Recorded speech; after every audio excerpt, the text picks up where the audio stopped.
kung ano yung difference ng naka-big pulley at yung regular lang. Pag-usapan natin to. Tapos pa-comment na rin kung taga-saan kayo para alam ko kung saan umabot yung video natin. Yan, hello, what's up mga Lodi Geeks? Ito, nasa harapan ko yung mga piyesa ng bike. So, palit piyesa tayo ngayon. Dahil mga luma na rin. So, ito, papalagay natin. Although, okay pa naman siya. May gas-gas lang ng konti kasi doon sa luma. Papalagay natin ito. At papalit din tayo ng cogs. Yung nakalagay kasi is 105 lang. Ito, all-taker na. So, upgrade tayo ng cogs. Same size lang. All-taker na 1128. Tapos, palit tayo saddle.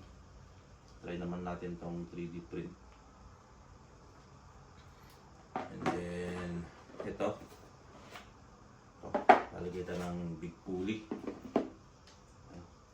Big pulley. Ano kaya kaibahan ng may big pulley?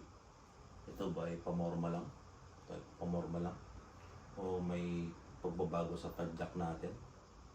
Guys, pa-comment down below kung ano yung difference ng naka-big pulley at yung regular lang. Pag-usapan natin to. Tapos pa-comment na rin kung taga-saan kayo para alam ko kung saan umabot yung video natin.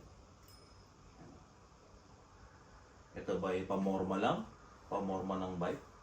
O may dagdag na performance? Guys, comment nyo. Papalagay natin ito ngayon. Tapos syempre, palit tayo ng chain ring. Kakahanap natin ng silver. Dahil nahanap. Bagsak tayo sa gold. Gold, yayaman yun. Gold. And then ito. Babalik natin yung wheel set natin. Babalik natin. Luma na to eh. Nasa siguro 2 years na. Carbonation. Matatanggal na yung mga sticker na ito eh. Carbonation oh. Saan na balik? Ay, isa yata. Carbonation, baka naman. Kahit palit sticker lang. Ayan pa ito. Yan, tutuklap na to. Carbonation, baka naman. Ayan. Yan yung mga papagawa natin. Kasama sa paghahanda sa event na sasalihan natin. So, yan guys. Short vlog lang tayo.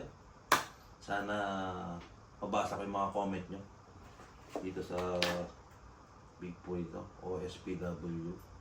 Pero normal lang to dito, ceramic speed to. Pero okay na siguro. So yan.